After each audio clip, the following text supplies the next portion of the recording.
Students, welcome back to my channel English language institute. आज हम बात करने वाले हैं नाउन से संबंधित एक महत्वपूर्ण टॉपिक की, जो हमारा है जेरेंड। जेरेंड होता है क्रियावाचक संज्ञा।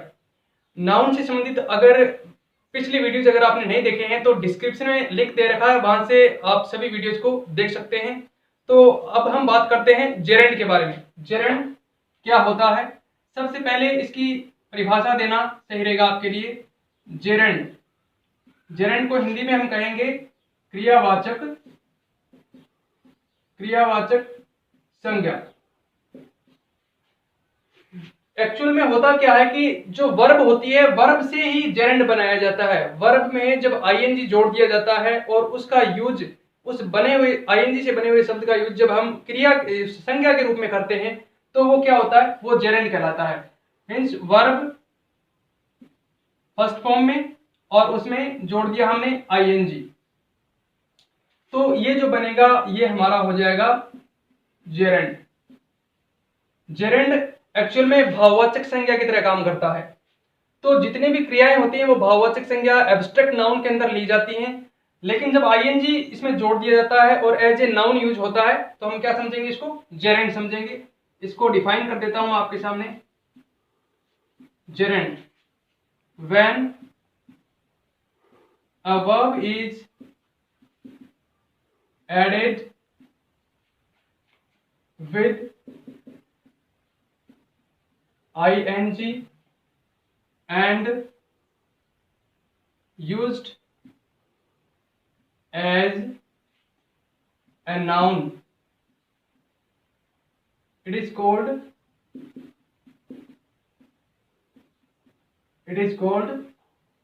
gerund। कहने का मतलब क्या है कि जब एक वर्ब में हम ऐड करते हैं आईएनजी, जोड़ते हैं और उसको यूज किया जाता है एज ए नाउन, एक संज्ञा के रूप में उसको यूज किया जाता है, तो क्या कहलाएगा, ये जेरेंड कहलाएगा। एक्चुअल में सब्जेक्ट के रूप में, ऑब्जेक्ट के रूप में, प्रीपोजिशन के ऑब्जेक्ट के रूप में और कॉम्प्लीमेंट के रूप में जेरेंड का यूज हम कर सकते हैं। पूरा डिटेल से आगे जब इन्फिनेटिव का पार्ट हम लेके आएंगे उस समय बताऊंगा। जो मुख्य मुख्य बातें हैं आज हम जान लेते हैं इस वीडियो लेक्चर में। तो इसको एक सब्जेक्ट के रूप में हम काम में ले सकते हैं। जेरेंड का यूज हम एज ए सब्जेक्ट कर सकते हैं यूज। तो सब्जेक्ट के रूप में इसका यूज देखेंगे। जैसे मैं लिख रहा हूं आपके सामने उदाहरण एक है, walking is a good exercise. आपने देखा वॉक एक वर्ब है और वॉक में आईएनजी जुड़ रहा है, क्या हो गया, वॉकिंग। अब ये हो गया घूमना या चलना। तो ये क्या है, ये एक अच्छी एक्सरसाइज है। उसी प्रकार से एक दूसरा एग्जांपल लेते हैं हम, smoking is injurious to health. इसमें हम क्या देखते हैं, स्मोक धूम्रपान करना, आईएनजी जोड़ दिया, स्मोकिंग, ये बन गया जेरेंड हमारा एज ए क्रियावाचक संज्ञा। देखेंगे इसको, is injurious to health, smoking is injurious to health mean स्वास्थ्य के लिए स्मोकिंग जो है वो, यानी धूम्रपान करना स्वास्थ्य के लिए हानिकारक है। As a subject, as a noun काम में आ रहा है। दूसरा, और इसी प्रकार से हम देख सकते हैं, जैसे reading books is a good habit. अब यहां पे मैंने इसके बाद एक बुक्स और जोड़ा है, रीडिंग बुक्स। ये सारा एक साथ ही इंक्लूड किया जाएगा। रीडिंग बुक्स, किताबें पढ़ना क्या है, इज ए गुड हैबिट, एक अच्छी आदत है। इसका यूज देखते हैं ऑब्जेक्ट के रूप में। ऑब्जेक्ट के रूप में हम देखेंगे इसका यूज कि ऑब्जेक्ट, अच्छा ध्यान रखना, वर्ब के ऑब्जेक्ट के रूप में, यानी पहले वर्ब आएगी और वर्ब के बाद में यहां जेरेंड आएगा। एज जेरेंड जो आएगा वो ऑब्जेक्ट के रूप में आएगा। जेरेंड जो हमारा होगा वो ऑब्जेक्ट के रूप में आएगा। कैसे आएगा, ये अब हम उदाहरण के माध्यम से देखें। जैसे मैं लिखता हूं, I like reading poetry. I like reading poetry, यहाँ सब्जेक्ट आ गया, ये वर्ब है, वर्ब का ऑब्जेक्ट बन रहा है यहाँ पे जेरेंड संज्ञा के रूप में। रीडिंग यानी पढ़ना, आई लाइक रीडिंग, मुझे पढ़ना पसंद है। क्या पढ़ना? पोइट्री, मुझे पढ़ना पसंद है, काव्य कविताएं पढ़ना पसंद है। तो इसमें आप देखेंगे कि जो रीडिंग आ रहा है वो एज ए ऑब्जेक्ट आ रहा है यहाँ पे। और दूसरा हम देखेंगे, जैसे इसमें हम लिख सकते हैं stop stop talking, stop talking, ये डायरेक्ट एक आज्ञा के प्रकार का वाक्य है, यानी इसमें आज्ञा दी जा रही है। स्टॉप टॉकिंग यानी कोई काम बंद करने के लिए कहा जा रहा है। स्टॉप रुको, वर्ब होगी, और इसके बाद ये जो टॉकिंग आ रहा है वो क्या हो रहा है? वो हमारा ऑब्जेक्ट के रूप में काम आ रहा है। इसी प्रकार एक और लिखता हूं मैं, children children like watching TV. Children like ये सब्जेक्ट हो गया, लाइक वर्ब है हमारी, और ये एज ए ऑब्जेक्ट ये जेरेंड है हमारा, जेरेंड के रूप में, क्रियावाचक संज्ञा के रूप में। चिल्ड्रेन लाइक वॉचिंग टीवी यानी बच्चे पसंद करते हैं क्या? टीवी देखना, वॉचिंग टीवी, ये एक साथ इंक्लूड है ऑब्जेक्ट के रूप में। इस प्रकार से हमने देख लिया ऑब्जेक्ट के रूप में इसका यूज। अब एक तरीका और है, यानी वर्ब के बाद में ऑब्जेक्ट तो आएगा लेकिन वो कॉम्प्लीमेंट के रूप में होगा। अब कॉम्प्लीमेंट क्या होता है वो मैं आपको बताता हूं। वर्ब यहां पे आ गई और यहां वर्ब के कॉम्प्लीमेंट के रूप में यहां जब आएगा कॉम्प्लीमेंट, कॉम्प्लीमेंट होता है पूरक, पूरक बोलते हैं इसको। यानी वर्ब आ गई लेकिन जब वर्ब के द्वारा, क्रिया के द्वारा कोई किसी चीज का अर्थ स्पष्ट नहीं होता, यानी ऑब्जेक्ट की जब जरूरत पड़ती है इसके लिए, वर्ब के लिए, इसको पूरा करने के लिए, तो एक कॉम्प्लीमेंट की जरूरत होती है इसकी, और उसको हम कॉम्प्लीमेंट पूरक कहते हैं। और जेरेंड यहाँ पे काम इस कॉम्प्लीमेंट की जगह काम में लिया जा सकता है। उदाहरण देखेंगे हम इसका, जैसे my hobby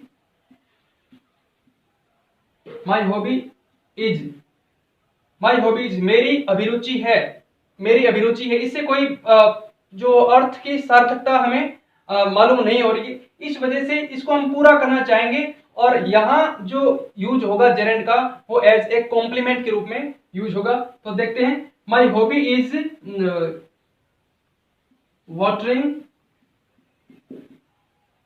watering the plant, my hobby is watering the plants, मेरी अभिरुचि है वो क्या है? वाटरिंग करना है, किसमें? प्लांट्स में, पौधों में पानी देने की है। इस प्रकार से एक दूसरा लिखता हूं, सीइंग इज बिलीविंग। इसमें आपने देखा दोनों तरफ जेरेंड का यूज हो रहा है, सीइंग एज ए सब्जेक्ट के रूप में और बिलीविंग एज ए कॉम्प्लीमेंट के रूप में। सी यानी देखना होता है, देखना है क्या है? विश्वास करना, यानी देखने से जब हमें विश्वास होता है तो देखना ही विश्वास करना है, तो ये सब्जेक्ट के रूप में। और दोनों तरह से एक बेहतरीन उदाहरण आपके सामने है, दोनों तरफ जेरेंड का यूज हो रहा है। हम यूज देखते हैं जेरेंड का as an object of a preposition, यानी एक प्रीपोजिशन के ऑब्जेक्ट के रूप में कैसे काम में लिया जाएगा इसको। तो मैं लिख देता हूं, gerund is used as the subject, sorry, as the object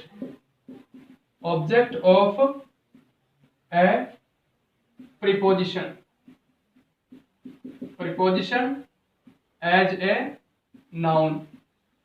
यहां बच्चों में, छात्रों में एक गलतफहमी रहती है कि कई बार क्या होता है, वर्ब आ जाती है, वर्ब के बाद में एक प्रीपोजिशन दे दिया जाता है, फिर अगर ऑब्जेक्ट आता है तो एक्चुअल में इसको मान लेते हैं कि ये जो ऑब्जेक्ट आया है ये वर्ब का है। ऐसा नहीं होता, जो ऑब्जेक्ट आता है वो एक प्रीपोजिशन का होता है, प्रीपोजिशन का ऑब्जेक्ट माना जाता है वो। इसी प्रकार से मैं जेरेंड का उदाहरण आपके सामने रखूंगा, जैसे आई एम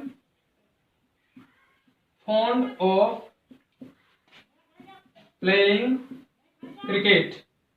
तो इसमें हम देख रहे हैं कि I am fond of playing cricket, इसमें हमने देखा है यहां वर्ब तो ये रहेगी, फॉन्ड ऑफ, ये जो ऑफ आ रहा है इसके बाद ये एक ऑब्जेक्ट के रूप में काम आ रहा है। दरअसल ये क्या करते हैं कि इस वर्ब, इसको पूरे को एक ऑब्जेक्ट मान लेते हैं इस वर्ब का, ऐसा नहीं होता, थोड़ा सा डिफरेंस आपको समझना होगा इसमें।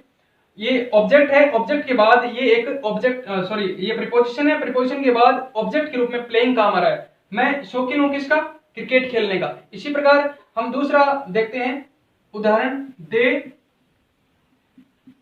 prevented me from playing। अब इसमें दे प्रिवेंटेड, उन्होंने मना किया, उन्होंने मुझे मना किया किससे? फ्रॉम प्लेइंग, खेलने से। तो ये जो प्रीपोजिशन है हमारा, इस प्रीपोजिशन के बाद में जेरेंड का यूज हो रहा है, तो ये इस प्रीपोजिशन का ऑब्जेक्ट है। इस प्रकार से दूसरा, जैसे एक उदाहरण और लेता हूं मैं, he is tired of waiting.